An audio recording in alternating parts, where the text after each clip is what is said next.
councils of government, we must guard against the acquisition of unwarranted influence, whether sought or unsought, by the military-industrial complex. In Dallas, Texas, 3 shots were fired at President Kennedy's motorcade in downtown Dallas. The first reports say that President Kennedy has been seriously wounded by this shooting. It is a big idea, a new world order. It was almost as if it were a planned implosion. It just pancaked. Either you are with us or you are with the terrorists.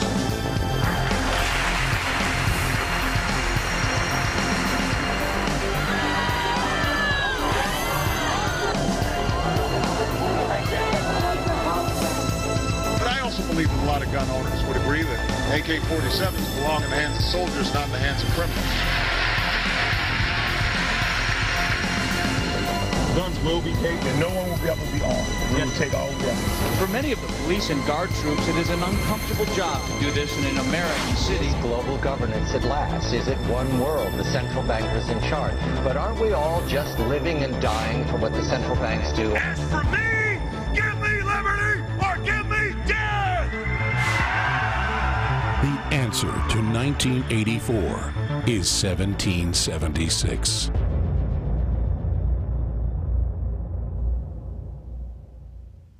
Welcome to the INFOWARS Nightly News. I'm David Knight. It's April 19th, 2013.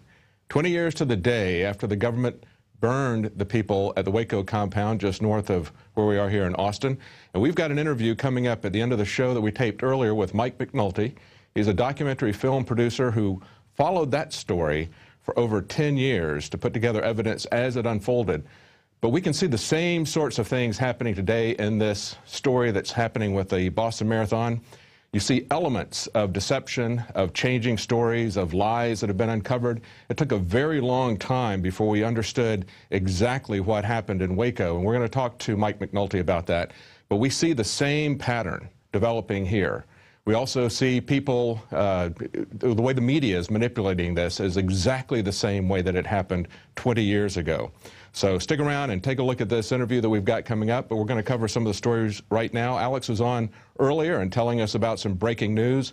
As it appears right now, one of the suspects is surrounded by the police in Boston, and we're getting some police transmitters that we're following live that say things like burn him out, but that's still developing, and so that's why we're going live, just in case something like that happens.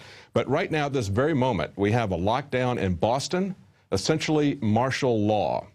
Was it declared? No. They did not declare martial law. We don't have wars declared in this country anymore, and they don't declare martial law when they have it either. What they do is they call it a lockdown, you know, kind of like what happens in schools when something bad happens in schools. And as we see, schools condition children to accept certain things and certain conditions and certain treatment and behavior. And the American public is being conditioned to accept gradually a police state. And we're seeing this unfold in an unprecedented amount of coverage for one 19-year-old individual. Now, certainly it was a heinous crime, but the amount of people and the militarization of the police is just astonishing. As we had a caller call into the radio show earlier, he was saying, and we have some photographs of that, some video, they're actually taking people out of their homes and relocating them to other places as they go through their homes and inspect those homes. Just amazing. And where is the Fourth Amendment in all of this? We've seen this type of pattern before. Our founders of our country saw this type of pattern. That's why we have the Fourth Amendment. That's why we have guarantees of due process that everyone who accepts a position with the government, whether it is a position of law enforcement or whether it's a political position, they all swear allegiance to the Constitution. They are swearing not to do the very things that you're seeing done right now in this video. There's no taxis being allowed. Everyone is shut down. There's pictures elsewhere. You'll see the streets of Boston look like a ghost town because they're looking for one person. Now, we've been covering the pictures that they've had press conferences with the FBI. They've had press conferences with Janet Napolitano, and they tell you, don't look at those pictures. Take all of your information from us. And they don't want you to see the different pictures that are out on the internet. There's a picture of one of the suspects from earlier tonight, actually this morning. We had a picture of someone who looked like he was under arrest, but then the names changed. We were told that they were arrested, then we were told that they were killed. So at this moment, there's a lot of confusion as to what's coming out, but we're getting very rapidly modifying and changing stories. And one of the things that we're trying to track down is we're looking at there's a fellow right there in a khaki pants uniform and dark jerseys. This is the type of uniform, as Alex pointed out, and as we showed you at the Craft website, thecraft.com, that's Craft International. That's the security consultant firm that was formed by Chris Kyle, who was just recently died, and former Navy SEALs. As someone called earlier and told us, they don't typically provide security service. What they typically do is provide security training. And so that also brings up the question of, was there a drill going on there? As we know, in London in the 7/7 bombings, there was actually a security analyst who went live on television, and you can see that on YouTube, saying, well, we were hired as consultants to do a training analysis and a session, and it was going on at exactly the same time, exactly the same place. There you see the Navy SEAL insignia that we've seen, and that's at the Craft, and those are, we saw those pictures on the caps of some of the people that were there at the site. And if you go to the Craft, you'll see uniforms that look very much like the pictures that we've put on INFOWARS. But as we were told on 7/7, the guy actually went live on television and said he was astonished that it was happening at the same time as the actual bombing raid, that the scenario was exactly identical, the timing was identical, the place was identical. And that is a real hallmark for a false flag operation. And as Alex just pointed out, a false flag can be the government itself doing it, or they can be running provocateurs who do it. The point is that they have knowledge of it, they offer cover for it, and they use it to transform society. And we were told immediately after this happened that this was going to be a transformational event for America like September 11th. And if you look at what's going on in the city of Boston right now, it does look like America has been transformed into a police state for a manhunt of one 19-year-old individual. Now, if we look at this article that we have coming up here, National Guard weapons of mass destruction teams are on hand in Boston yesterday. There are pictures of individuals who have CST on their back. That's, if we can go to that next picture there. Not those individuals there. Those individuals are the ones that we were showing you. But in this article and a subsequent article, there were actually pictures of civil support teams. And these are teams, that's the picture I'm talking about right there. Now, they don't have backpacks on. They have something strapped to their thigh. And on their back, they are clearly labeled CST teams. And those are teams that are looking for weapons of mass destruction. And we are told that they are routinely at large events. But what we saw was something that was a bit different. What we saw were people wearing similar clothing, except they had backpacks and they had a hat that looked like the Navy SEAL type Punisher type of logo. Also, there is the Nuke Safe Portable Guardian backpack. If you could pull that up, we'll take a look at that. That is a backpack, perhaps that was what some of these guys are wearing. It's a portable radiation detection system available as a backpack, and you can see there that it's got a kind of a remote control device down at the bottom. And there was that one picture of a fellow who was outfitted in the khaki pants and the black shirt, and he also had a backpack, and he had a device that looked like it may have been something similar to this. We don't know for sure. But as we look at the backpacks, one thing that comes to mind that I've thought about is the initial pictures that we were shown of the backpacks that the bombs came out of. They were black backpacks with distinctive gray striping on them. Now, when they fingered the two suspects that they're currently after, especially the younger one who is now at large, his backpack was actually a gray backpack. There's the device that we were talking about earlier. His backpack was actually a gray backpack. And when we're talking about the media losing its objectivity, losing its skepticism about what the government is telling us, and checking out what the government is telling us to be sure if that it's true, we've gone exactly the opposite direction. CNN, after it was pointed out that one of the backpacks was gray and not even black, came up with what I like to call their Matryoshka theory of backpack bombs. You know, the Matryoshka is these little wooden Russian dolls that are split in half, and there's, you open it up and there's a smaller one inside, and then inside of that there's a smaller one inside of that, and so forth and so on. You can stack them up. They actually pulled up and they said, well, it could have been something like this. We could have had a light-colored backpack, and inside of that could have been a dark-colored backpack, and inside of that could have been a bomb. And it's like, why is CNN doing plausibility coverage for the police story? I mean, if it's a backpack that doesn't match the description, why don't they just leave it at that and say that an explanation is forthcoming? But instead, they actually go through and create a cover story, essentially, to try to make sense of something that doesn't really fit the descriptions. Now, along that line, we have a story at INFOWARS that when we try to post the story that we have written about suspicious men wearing backpacks, and you see the picture there, it is being blocked by Facebook. Facebook is blocking. We are told that the actual link has now been blocked. When we try to put it up, it says the content you are trying to share includes a link that has been blocked for being spammy or unsafe.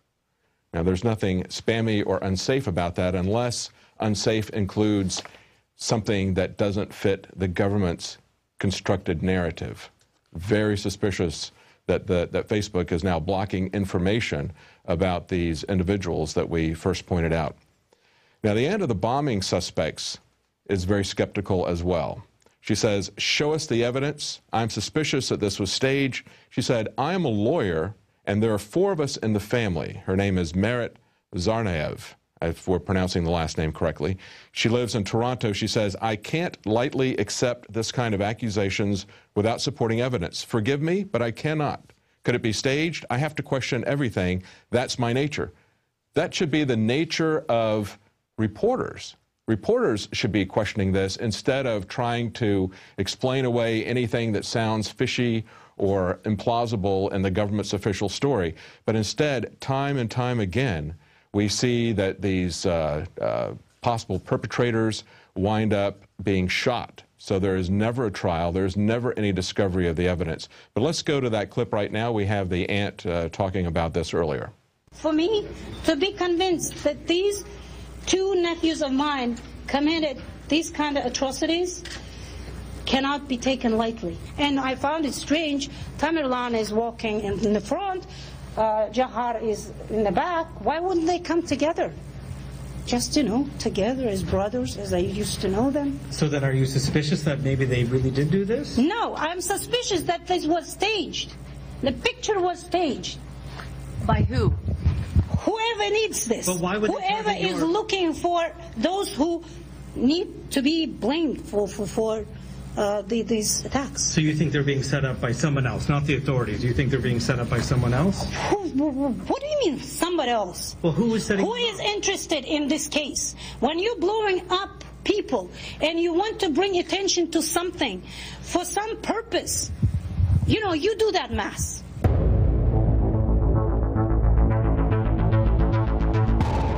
Very good point. What is the motive of this? Why haven't they claimed responsibility for this? Why would Chechens do this? We're not told.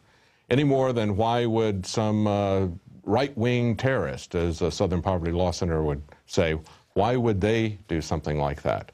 There's not really any motivation for why they would do it. We know that the government has a motivation for having something like this happen. We know that they've been equipping for a police state. They've been changing the fundamental laws of this country. They've been incrementally moving towards this date and this technique for a long time. Let's take another look at the mother. Has a press conference also, I believe. No, my son would never do this. My son, it is a set up. He was controlled by FBI like for 5 years. They knew what my son was doing. They knew what actions and what the sites on internet he was going. They used to come home. They used to come and talk to me. They used to tell me that that they are controlling his. They were telling me that he's a really a serious leader, and they are afraid of him. They told me that whatever whatever computer site or whatever is there, whatever information he's getting, they are controlling him. So how could this happen? So there's a lot of unanswered questions, and it's going to bear some investigation to take a look at this. But don't expect that CNN or Fox News or CBS or NBC or MSNBC are really going to investigate this. They're going to give you the official government line. The investigations are going to come from the alternative news sites like INFOWARS. It's going to come from documentarians like Mike McNulty. That's where we're going to find out the truth. But we can see the pattern of behavior, just as we saw with Waco 20 years ago. And unfortunately, as I mentioned when we have the interview, when this happened 20 years ago, I was seeing people who were very, very unsympathetic, absolutely no compassion for the Branch Davidians, who did not care that they were not given any reasonable due process. And now we see some of those same groups. We see evangelical Christians now being attacked and listed as enemies by Lieutenant Colonel Rich. Frank Rich, I believe is his name, listing the American Family Association, the Family Research Council, as being hate groups, putting them in the same category as terrorist groups. And if you don't stand up for other people's rights because you don't like those people, because like this lady that we just heard, they have a strange foreign accent, if you will not stand for due process for others, you will not get it yourself. And we're seeing that coming home now. Now, speaking of due process and constitutional rights, one of the things that's been happening this week as we've all been watching this bombing, CISPA is being run through. That's the House Cybersecurity Bill. That's sailed through very easily through the Republican-controlled House. It is now going to the Democrat Senate, where there is more resistance to it. Obama has promised to veto it, but can we really trust him? After all, he promised to veto the NDAA. He said he would not sign it. But then he said, I'll sign it, but I won't actually do anything with it. Well, we'll see what happens with that. But I've got to say that we need to stand up. You know, it seems like when the Republican politicians hear the word security, they reflexively lift their arm like Dr. Strangelove in the wheelchair and salute and say, Sig Heil. You know, anytime. Yes, he promised, yeah, Marcos is correcting me. He promised not to sign the NDAA. But he is now saying that he doesn't want to, that he might veto the CISPA Act, but we don't know that he's going to do that. What I'm saying is that we need to make sure that Republicans will contact the Republican legislators and tell them that the Fourth Amendment is just as important to them as the Second Amendment is. And I want to take a look at some of the things that are going on behind the scenes with CISPA. You know, it came up as the SOPA Act last year, and that was defeated, and that was basically focusing on copyright issues and things like that. Now that it's presented as a security issue, Republicans are all for it. And we have an article here that says, is this going to be the death of the Fourth Amendment? And what they're saying is, it means, now this is an interesting way that this is going to go through. They basically give immunity to corporations to release your private information to the government without having any Fourth Amendment protections. And in the article it says, this means that a company like Facebook, Twitter, or Google, or any other technology or telecom company, including your cell service provider, would be legally able to hand over vast amounts of data to the U.S. government and its law enforcement for whatever purpose it deems necessary and face no legal reprisals.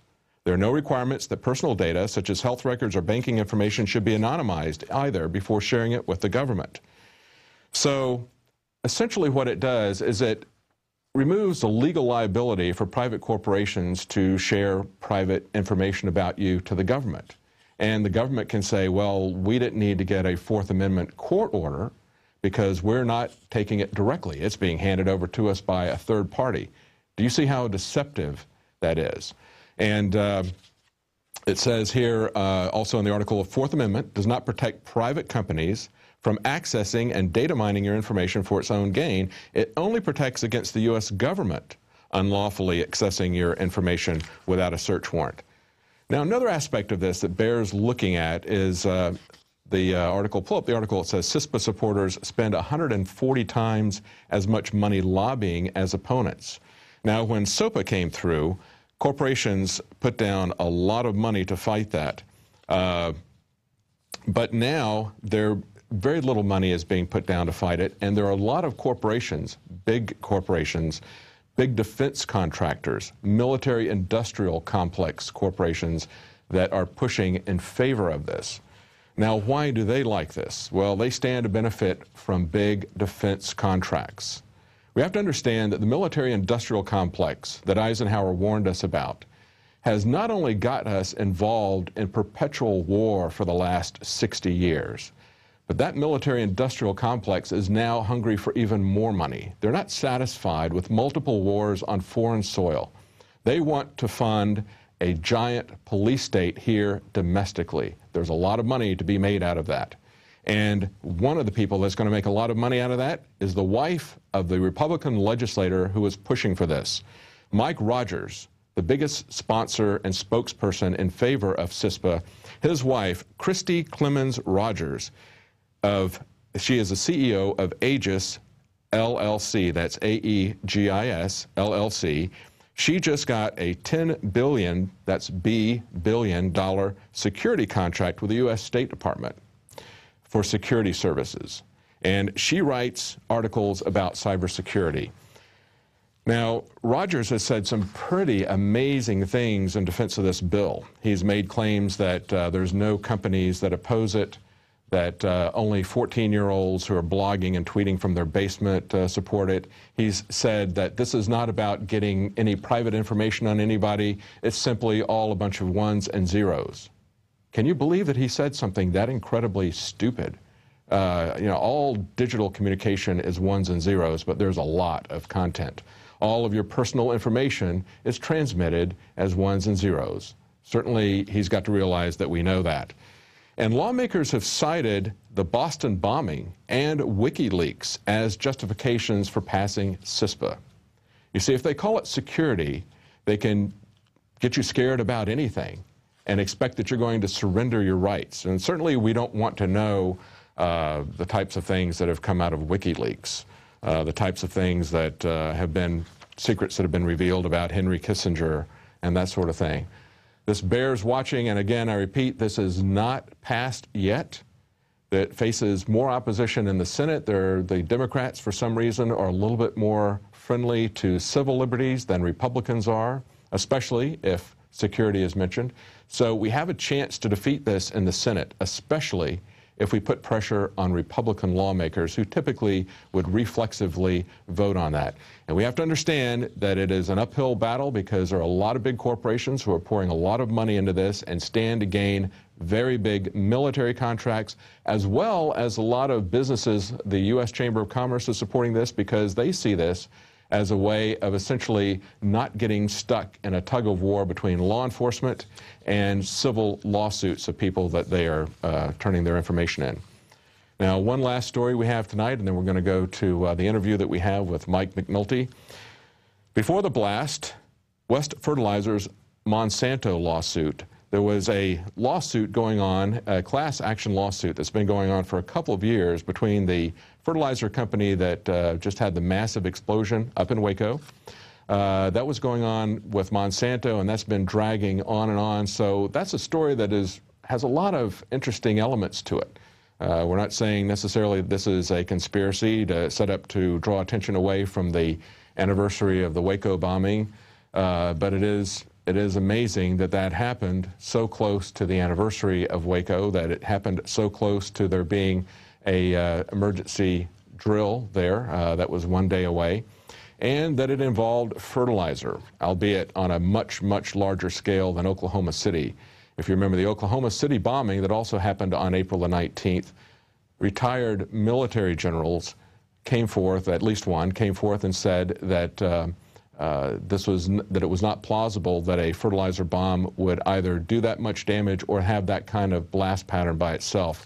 So I don't know. This is a giant explosion, but it was a tremendous amount of fertilizer explosive there.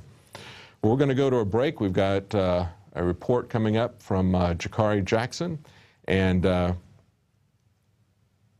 oh, we just got a news release that they captured him live. Is that correct? Are we? Okay. Well, it looks like they have just... Oh, okay. They're calling for a medic, so he may not survive to have trial and discovery.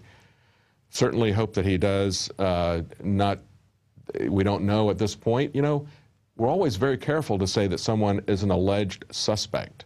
And hopefully the police would have that kind of deference to not shoot someone until they've had their due process and been found guilty, that they would not enact street justice on him. We would very much like to know his side of the story.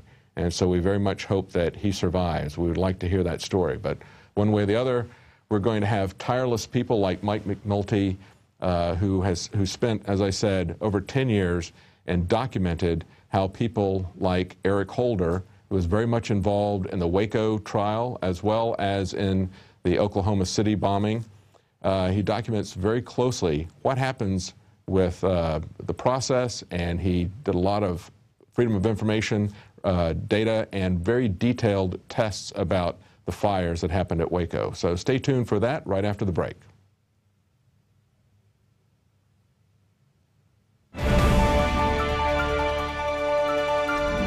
The important thing about the Pro 1 filter today is that the material we use for removing fluoride and other heavy metals now will remove the latest form of fluoride called hydrofluorosilicic acid.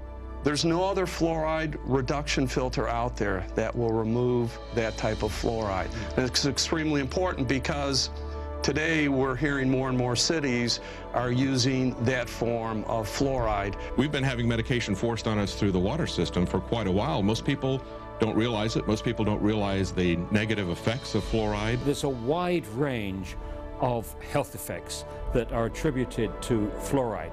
Bottom line, why should somebody get this new Pro 1 ProPure filter? The reason to buy the Pro 1, it's an all-in-one filter. It's convenient, easy to use. It doesn't require the add-on fluoride filter, and in addition, this filter removes the latest form of fluoride called hydrofluorosilicic acid.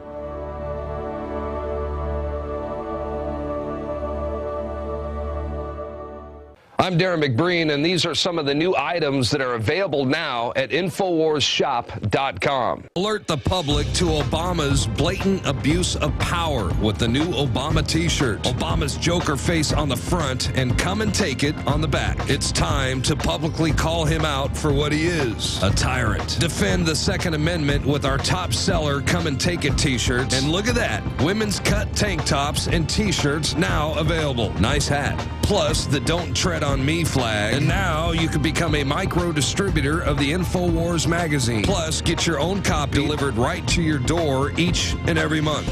And if you're tired like I am of you and your family being exposed to polluted drinking water, get the Pro 1 high-performance water filter. It gets rid of all pathogenic bacteria, cyst, fluoride, heavy metals, and numerous other contaminants. So join the revolution at INFOWARSshop.com.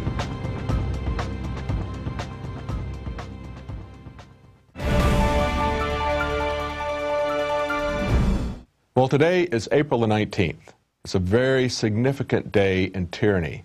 It was the day that the British moved against those that conquered in Lexington to take not only their muskets, but cannons.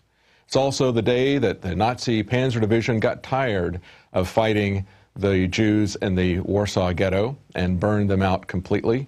And it's the day that the U.S. government got tired of the Waco siege, and many of us believe burned those people there to death. And we need to take a look at that and understand the implications that it has for us today.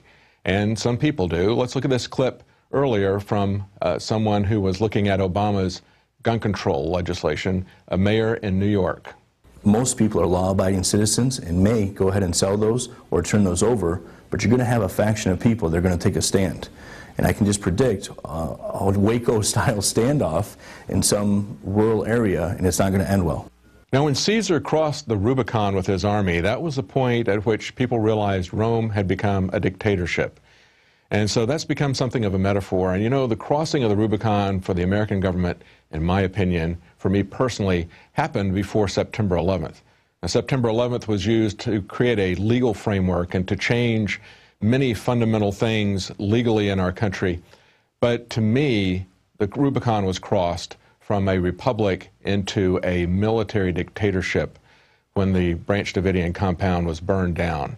And that whole siege, for me, was a really kind of an awakening. And I guess perhaps it was because the age that I was at that time.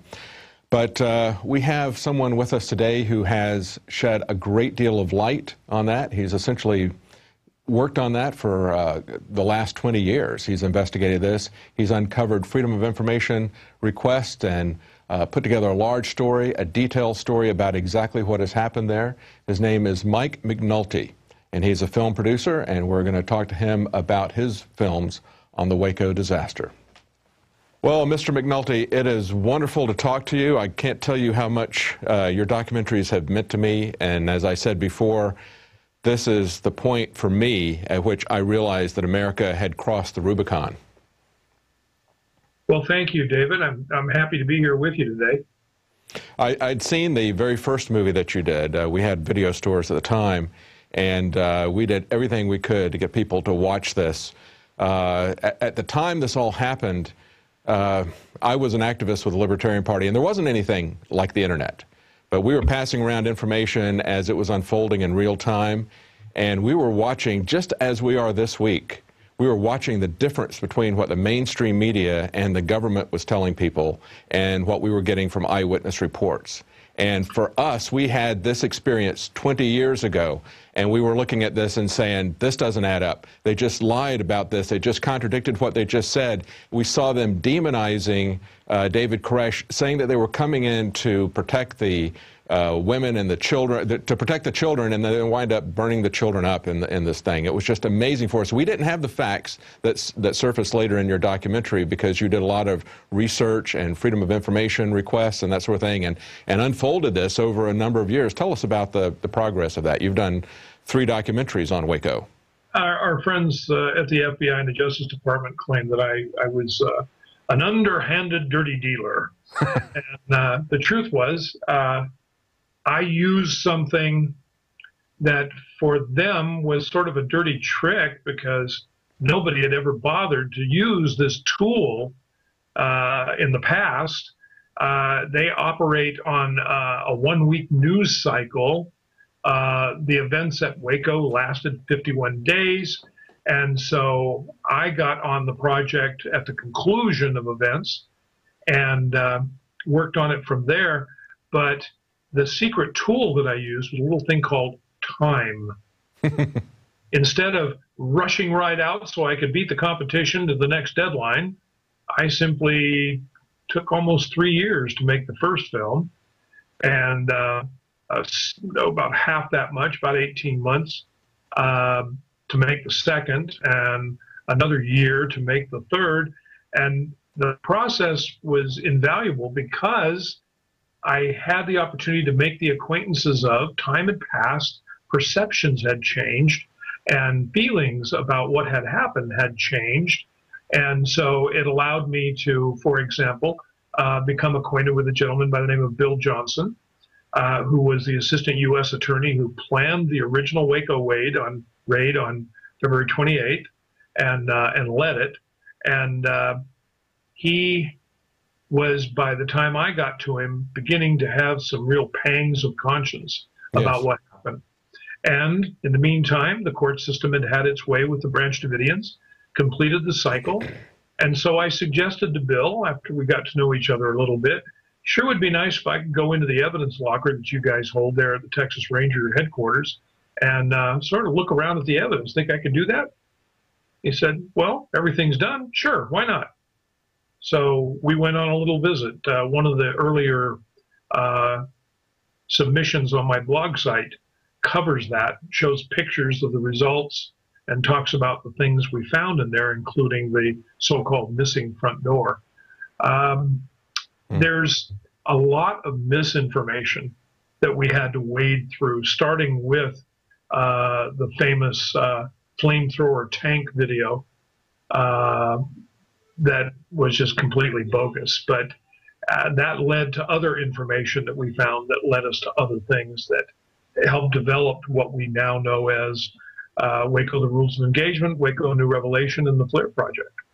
You know, it's interesting because, as you said, as this was unfolding, we were seeing the same kind of misinformation from the government and the press, backpedaling, changing the story, demonizing people. And to put this in context, we have to understand that just a few months prior to this, before the Clinton administration took office. This was at the very beginning of the Clinton administration. This all began in March after he was sworn in January. But it was back, I think it was after the election, wasn't it, that Ruby Ridge had happened. And of course, it was all the same players, the same actors involved. This, again, is not a Democrat-Republican thing. This isn't necessarily a Clinton thing. It's kind of a bureaucracy thing. Now, the people that were the top, Janet Reno and the others, they absolutely have criminal culpability and the lies and the decisions that they made. But this is something that was pervasive throughout the bureaucracy, wasn't it? Well, I'm working on a new project that the working title is The American Gestapo. And it focuses on agencies within the federal bureaucracy. And I won't name them all right now, but there's some. We don't have the time, right? Well, it's a long list. There's so many. The fact of the matter is that, presidents change and directors of agencies change. And sometimes they don't from one administration to another. For example, Mr. Mueller, the director of the FBI, he's been around for Republicans and Democrats. Mm-hmm. And the fact of the matter is that's where the real nitty-gritty happens. Now, you pointed or alluded to the contravention of statements made to the press versus actions taken on the ground. One of the problems with the Waco business from an administrative point of view relative to law enforcement is the nature of the relationship between negotiators and negotiating staff and in this case, the hostage rescue team or the tactical or SWAT team people. Mm-hmm. If you get into an elongated situation, you're going to find conflict develop rapidly between negotiators and the people on the ground trying to enforce the rules. Now, this is not in their defense. This is to understand how the system works. So the longer you go in a standoff situation, for example, the more exertion the hostage rescue team or SWAT people are going to put onto the subject of getting you out of wherever you are, mm-hmm. versus what the negotiators are trying to do, which is a compassionate resolution where nobody gets killed. But as we were saying, as we were speaking just before the interview started, and talking about this idea of Caesar crossing the Rubicon and the U.S. becoming some kind of a police state dictatorship, you were saying that, in your opinion, this isn't, we think of dictatorships as being one man, like Julius Caesar or Adolf Hitler or Joseph Stalin, and yet what we're seeing here in this country, and perhaps that's what you're going to be covering in your next documentary, is that it really is a systemic thing that transcends necessarily one individual person, and it's systemic throughout the bureaucracy, isn't it? Yeah, well, a lot of people like Ronald Reagan, and he tried to go in and change the system, and he came back to report to the American people, you can't change it. It winds up changing you, mm-hmm. Okay? You have to remember that the first president of the United States that violated posse comitatus was Herbert Hoover with the bonus marchers in the 1930s, mm-hmm. And which 9 World War I veterans were killed, and they were run out of their encampment trying to get their bonuses from Congress by none other than General MacArthur and 2 majors that worked for him. One's name was Dwight David Eisenhower, and the other one's name was George S. Patton. Mm-hmm. And they used tanks and cavalry and ground troops to run these people out at the point of bayonets and rifles. Right. And there's a reference to that on the blog site.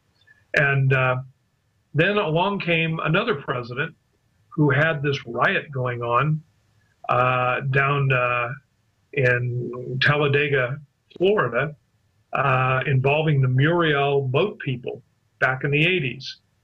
And the prison guards couldn't get things under control. They brought the hostage rescue team in and from the FBI. And interestingly enough, the man in charge of explosives and breaching at that incident in Talladega, the Talladega prison, was the same man who was in charge of explosives and breaching at Waco, which, if you look at the blog site and the film, you'll see were used. Well, let's talk a little bit about your, I don't want to run out of time here before we talk about your documentaries. Let's get an overview of your documentaries, because you've done so much detailed research here, and it even overflows a series of 3 documentaries. You've got a huge amount of information on your website, which is copsproductions.com. That's copsproductions.com. And you go down through there, and it's essentially kind of like the sort of supplemental material you might find on a DVD, but it's additional research, text, pictures, videos that you've got there, 6 different postings at least at this time of that, right? They're fairly lengthy. Yes. Now, and you started originally, as we said, your first movie was Waco Rules of Engagement. Then you followed up on that subsequently in a few years with Waco, A New Revelation, and then you did the Flare Project after that. And the DVD that we're now starting to sell here at INFOWARS.com has those last 2 with the most comprehensive research in there.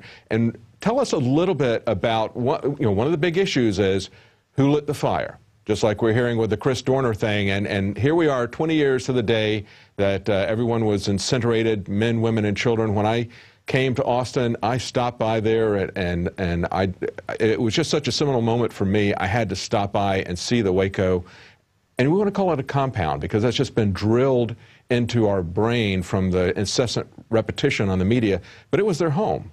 And to see the graves of these people, all different ages, all different ethnicities, and so many children there, and we have heard nothing but the repetition of the tragedy in Newtown, and this is far more extensive than the tragedy in Newtown in terms of the number of victims and the way that it happened, and yet it's largely ignored. Nothing is going to be said about that, I'm sure, today. As President Clinton said famously in the Rose Garden, there were 27 Davidian children killed there, but after all, they were Branch Davidians. Yeah, right. Right.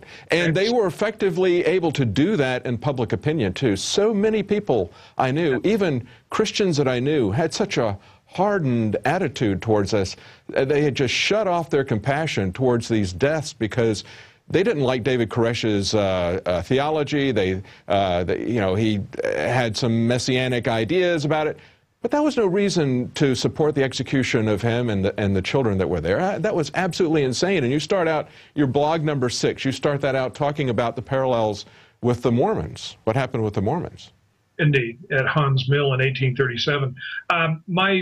Probably one of my best lines was during the time I was doing a lot of television, was that in reference to the children and the overall events, I really thought they stopped burning men, women, and their children at the stake as social heretics back in the 7th century. But I guess they haven't. No, they didn't. They essentially burned them in the media, and I saw so many people, as I said, Christians who were like, yeah, well, they were crazy anyway. And it's like, even if they were crazy, you don't burn people if they're crazy like that. I went to the Libertarian Party National Convention in 1993, just a few weeks after the Waco incident had ended and the fiery deaths of all these people. And as we were going through, it was held in Salt Lake City, and we took the Mormon tour. And they have all these dioramas and everything talking about their history and how they were persecuted. And I came out of there and I said, this is exactly what just happened at Waco. And the Mormons who were there, for the most part, said, what? What? Yeah. They didn't even, they were in such a bubble, they didn't even know what had happened with them. I said, you better wake up, because it happened to your people, it happened to these people, and it can happen in America again at any time to anyone. Well, if the truth be known, David, I am a Mormon, and I was fully aware of the bubble you referred to, and the whole thing about, I explained this at the beginning of blog number 6, what brought me to want to do something more than just watch events pass was a remembrance of that piece of history in 1837 when the Mormons were, a group of Mormons were trapped by the state militia in Missouri and forced into a log grist mill. And had the doors barred on them, and the men dismounted and put their muskets through the chinks in the logs and fired into the interior until everybody inside was dead or wounded. Yes. Yes. You know, all that just because the lieutenant governor of the state, Lillian Boggs, issued a little thing called an extermination order that was not repealed until about 3 or 4 years ago. Wow. And the extermination order was very much just that. If you were a Mormon found in the confines of the state of Missouri, you would be summarily executed, and they did. And I see that same attitude now. 20 years ago, it was that same attitude that I saw with evangelical Christians towards the Branch Davidians. And now here we are 20 years later, and guess who's in the crosshairs of the military and the intelligence agencies? It's evangelical Christians are considered to be part of right-wing extremists. And I said at the time, I said, if you don't stand up for these people, it's the famous saying that's become almost a cliche, going back to Nazi Germany, where the priest, I believe, said, you know, they came for this group and I did nothing. They came for the next group and did that. Then they came for me and there was no one left because they had taken everyone. I said, that's going to happen in this country. And here we are 20 years later, and you see the U.S. Army Lieutenant Colonel Rich says that the American Family Association, the Family Research Council, probably two of the most mainstream evangelical organizations out there, that these people do not share Army values and they are hate groups. And if they're hate groups, of course, you can act hatefully towards them. You can do anything towards them. That's just shy of declaring them as a terrorist because we don't have any clear definition of what a terrorist is, do we? We talked about this at the beginning of the show. The issue is not, do we have a dictator? No, we have a dictatorial mindset institutionalized within the agencies like the FBI and the BATF. And the nature of the game here is to stay in business as an institution, they always have to have an enemy. So now they've gone into the business of creating their own, and it'd be us. That's right. That's right. And their willing allies in all of this is the media that is using themselves, letting themselves be used essentially as a propaganda institute. I was absolutely, to keep this in the current context, as we've watched this Boston Marathon bombing unfold this week, we were absolutely flabbergasted when they identified these two guys, not showing any pictures. They said they didn't when they were asked at the press conference. You have video of them. When did they put the bags down? Oh, we don't know. Maybe it was a couple of minutes before it went off. Do you have pictures of, well, we might have those later. And then as they released these pictures, Leanne McAdoo was the first one in our group to notice that one of these guys had the wrong color backpack. And then CNN comes on later that night and says, well, this is how that could have worked out. I mean, they're created, and they essentially created what I call the Madriosky theory of the bombers, where you've got a backpack inside of a backpack and then a bomb inside of that, you know, and say, well, he could have had a gray backpack inside the black backpack, and then he could have had a bomb inside of the gray backpack. It's just absolutely ridiculous to see the hoops that they will jump through in order to support the official government story. And we saw that with Waco 20 years ago, and we saw that unfolding. As I said, the internet was not in place yet. A few people were passing information around. An FBI agent by the name of Robert Ricks that was conducting the daily Dog and Pony show. And a good friend of mine, James Tate, from Soldier of Fortune magazine, was there having a great deal of fun just poking and prodding these guys, and including Jeff Jamar, the FBI agent in charge, special agent in charge. And they were constantly, if you watch the films that I've done, it's a constant theme throughout all the films that we've done that, okay, the government said they did this. They carefully removed the vehicles from outside of the building in order to make sure it was safe for the Branch Davidians to come out. Well, then we showed the videotape of a Bradley fighting vehicle. I didn't know they could travel quite that fast, going about 55, 60 miles an hour, hauling across the front of the building, and it drives right through a beautifully restored El Camino, a red El Camino pickup, and just crushes it. And yeah, that's how they're carefully removing these people's property, right? Yeah, right. Of course, the Branch Davidians were watching this. They understood what the message was. Yes, and it must be said, because it was said at the time, and these were the sorts of things that were in existence and being passed around that the media wasn't telling anybody at the time, that David Koresh had issues with the law, But he had always been friendly. They had the local sheriff would come out and he would go in. They would have due process that we come to expect in America, where they have a trial and he's able to defend himself. And he had been found innocent of charges of child molestation and other disputes that had occurred with other members there. And yet, why wouldn't they follow that procedure? Why would they do a full-on raid with everybody there, with the media in place, and call out showtime? It was pretty obvious that they were trying to do some public relations. It was a misguided public relations thing, I guess, in terms of trying to get back some respect and fear after what had happened in Ruby Ridge. It was such a train wreck. Actually, David, it was a dog and pony show purely intended for the benefit of the United States Congress at the next hearings that were to take place later that summer, so as to retain within the confines of the BATF budget their so-called national SWAT teams, which were teams that were present at Waco on February 28th. Still building their empire. And let's talk about that. Let's talk about some of the people involved here. You had mentioned to me just before we went on air about how the names don't change, do they? Talk about Eric Holder. What was Eric Holder's role in this? He's got a long history.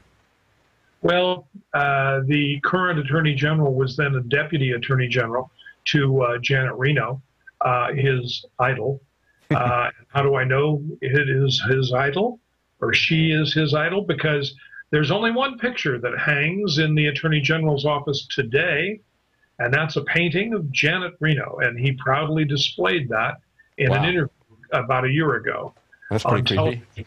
And so Mr. Holder's role in Waco, I have not been able to determine if he played a role in the actual events.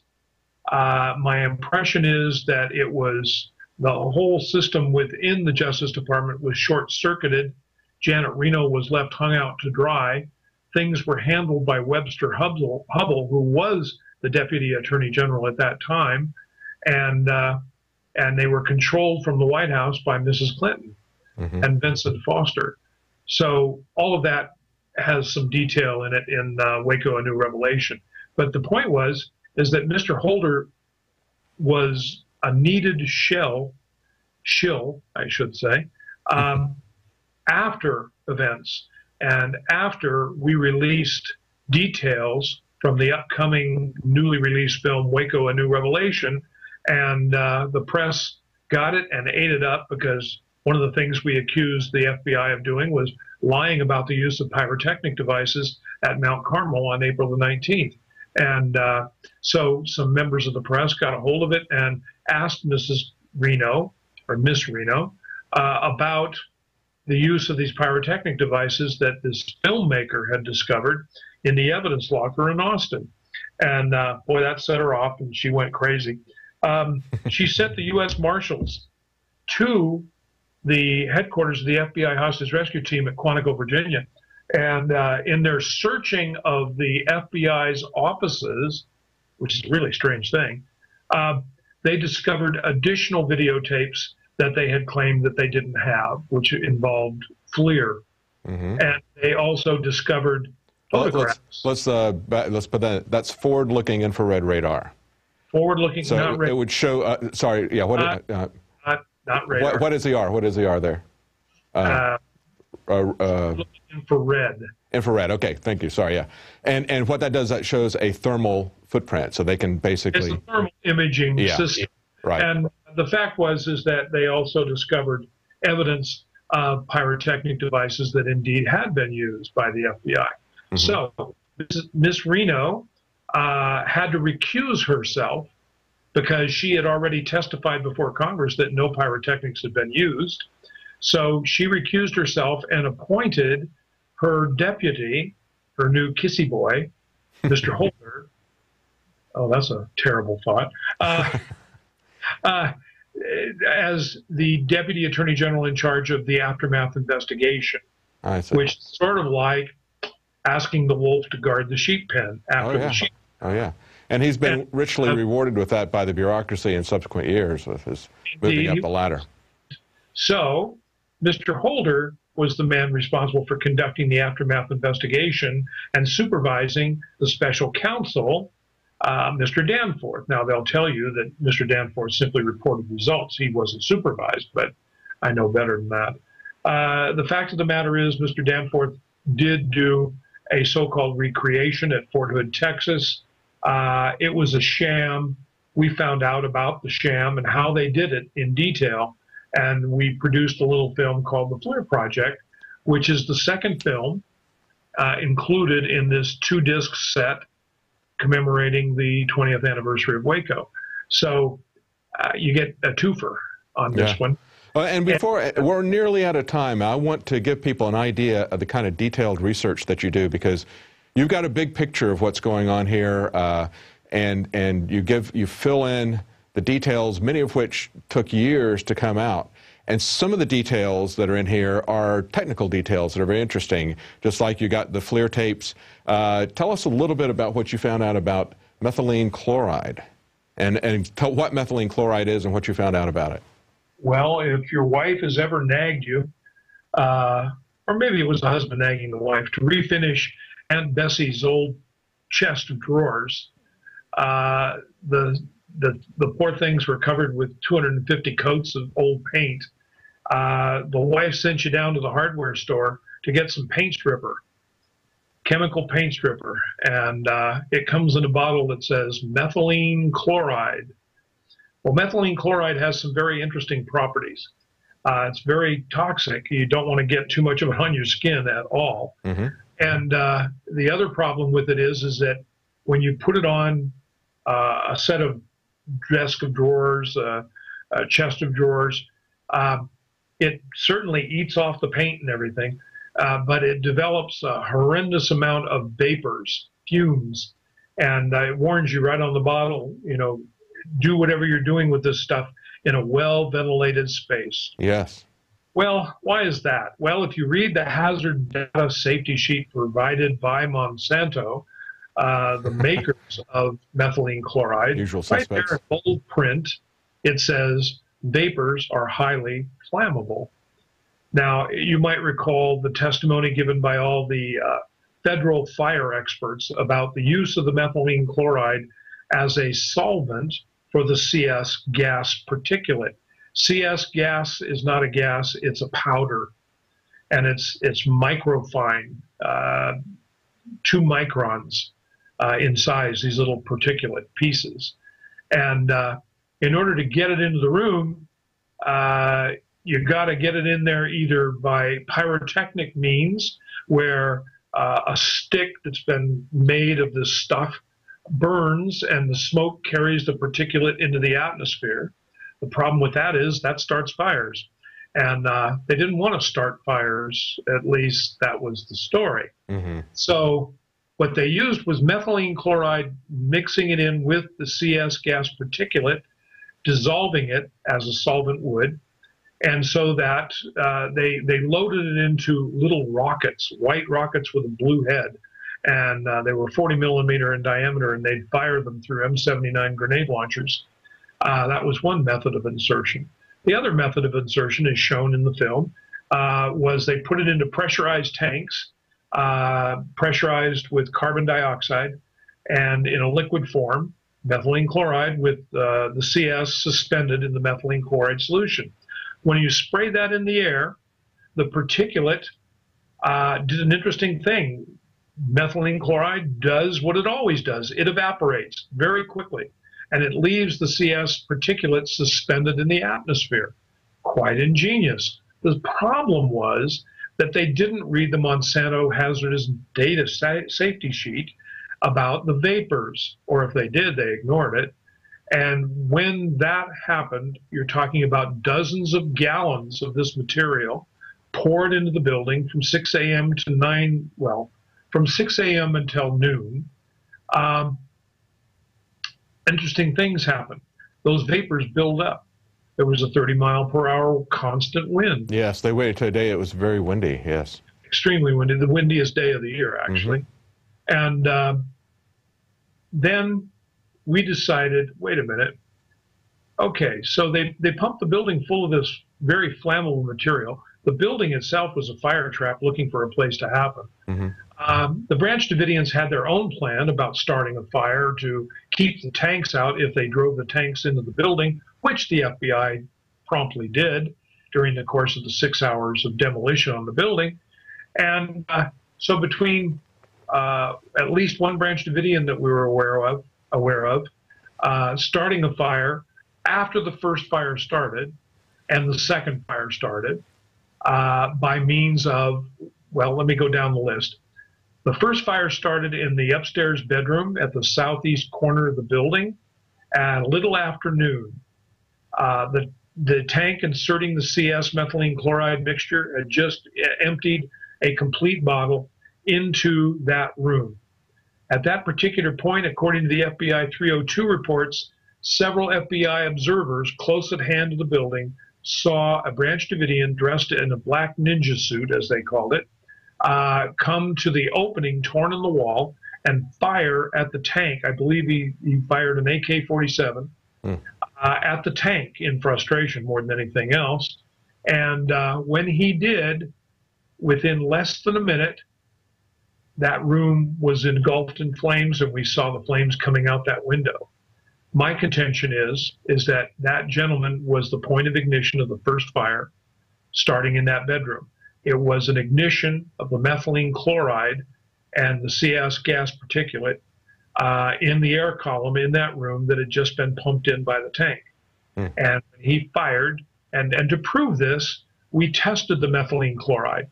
And at the website, the blog site, there's a section there that has video from those tests that we did. We didn't include it in the FLIR project because it wasn't relative to gunfire per se, the gunfire issue. It was more relative to the setting of the fire. And we were going to add it later, didn't have the money nor the time to do so. So I decided to put the material up on the blog site. But we take methylene chloride in spray bottles and spray it in the open in front of an M16 that's being fired about, I don't know, 3-4 feet in front of it in the air column. And when that gun goes off, you see the muzzle flash, but then you see the ignition of the methylene chloride in the open atmosphere on infrared. And it produces like a 30-foot long, huge flame. Now, that stuff burns very hot, and it burns much like alcohol does when it ignites. And in fact, in daylight, it's very hard to see the flames from the methylene chloride ignition. Well, that's just a sample for our audience of the kind of detailed information and research that you've done in your series of films. And if for no other reason, this is such an important and relevant event in our country's history, because to me it has the elements of a government that kind of teeters back and forth between maliciousness and incompetence. And you're always kind of trying to guess, where the needle is. Has it switched over into something that's absolutely, totally premeditated and malicious, or are they just kind of Keystone Cop cowboys? What's the difference? And so it kind of seems like it teeters back and forth. But you did a lot of research. You did your own research, like you said, with this chemical, as well as Freedom of Information Act. You took a long time to put all this stuff together. And I guess from the time that it happened in '93 until the last documentary that you did, the FLIR project, that was 8 years. And now you put that together, and you're continuing to do research on your website. That is copsproductions.com. And I really appreciate and thank you for the work that you've done. And this is something that people need to look at this, because the way our government operates today and the way the media operates today has not changed. And that's why when we look at these issues and we see a lot of these hallmarks type of things coming, even though people criticize Alex Jones and INFOWARS for jumping on this and calling BS when we see some of these things here, but we have seen this method of operation for a long time, and we know that they have a motivation to do these types of things from a bureaucratic standpoint and from forwarding their legislative agenda. Final remarks, Mr. McNulty? One of the things that really motivated us to re-release the films at this time is Of course, as everyone knows, all of the insidious gun control issues that have been tried to be foisted onto the American people, either at the federal level or at the state level, like the state of New York and their alleged assault weapons ban. The beauty of that, in my mind, is that the people are resisting. They're saying, no, we're not going to do that. And it really has ticked off the powers that be, including Governor Cuomo. I think it's important for people to understand the necessity to resist, but also to be selective in how they do it and know what the counterpunch might be from the federal government. And the best example of that I can find relative to gun control issues, which was central to the Waco incident, is the Waco incident, how the government behaves, what their tactics are, right down to the military-style tactics that were employed. And to understand... Yes, you can either wait for them to come pick up your guns, or you can fight back when they come to your house, or is there another alternative that you found? In the blog site, I hope people read it. There is an alternative. I don't want anybody to go and turn in their guns. That's garbage. On the other hand, I don't want them to have to face, at least not unwittingly, the wrath of the federal government, as did the Branch Davidians. What I suggest is that you have a stock of money on hand for attorney's fees. You hire an attorney. You make sure you know your county sheriff. You go down to the county sheriff when the time comes, after you've secured your weapons, and you submit yourself to the federal authorities at the sheriff's office with lots of TV cameras and microphones, and under the supervision of the sheriff and your attorney being present. They'll take you into custody. They'll lock you up, book you, all that good stuff. And, the truth is the judge may not like the idea that you've secured your guns as opposed to turn them over to the federal authorities, but I don't think I just turned them over.